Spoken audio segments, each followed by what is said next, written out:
जीवन बदलने वाली गुरु की शिक्षा। गुरु रामस्वरूप अपने शिष्यों के साथ आश्रम के लिए भिक्षाटन पर निकले थे।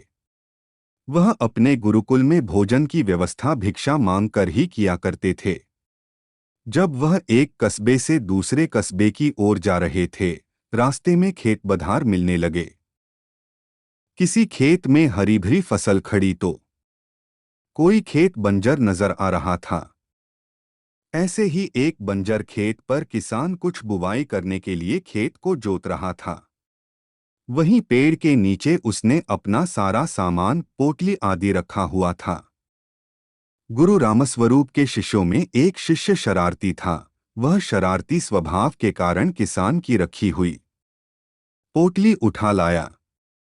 गुरु रामस्वरूप को जब ज्ञात हुआ कि उसके शिष्य ने कुछ शरारत किया है, गुरु ने शिष्य को समझाया, पुत्र, इस प्रकार तुम उस गरीब किसान की पोटली चुराकर उसे कष्ट दे रहे हो। यह कार्य तुम्हें शोभा नहीं देता। तुम उस किसान को दुखी करके अपने ईश्वर को दुखी करोगे।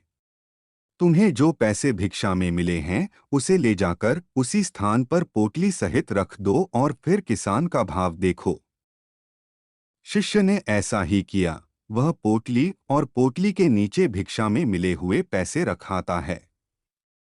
गरीब किसान काफी दिनों से परेशान था। उसके घर में उसकी माता की तबीयत खराब थी, दवाई के लिए कुछ प्रबंध नहीं हो पा रहा था। जब किसान खेत का काम निपटा कर बैठा और उसने अपनी पोटली उठाकर देखी तो उसके नीचे कुछ पैसे थे। उसने इधर-उधर देखा किंतु कोई नजर नहीं आया। किसान पैसे लेकर बहुत खुश हुआ और ऊपर दोनों हाथ करते हुए ईश्वर को धन्यवाद करता रहा। संभवत उसके माता के लिए दवाई का प्रबंध हो गया था। वह खुशी से आंसू बहाता और दोनों हाथ से पोंछता जाता। यह सभी दृश्य गुरु रामस्वरूप और उनके शिष्य छुपकर देख रहे थे। कहानी से सीख, किसी भी व्यक्ति को दुखी करने के बजाय अगर खुश करने की कोशिश की जाए तो यह खुशियां दुगनी हो जाती है।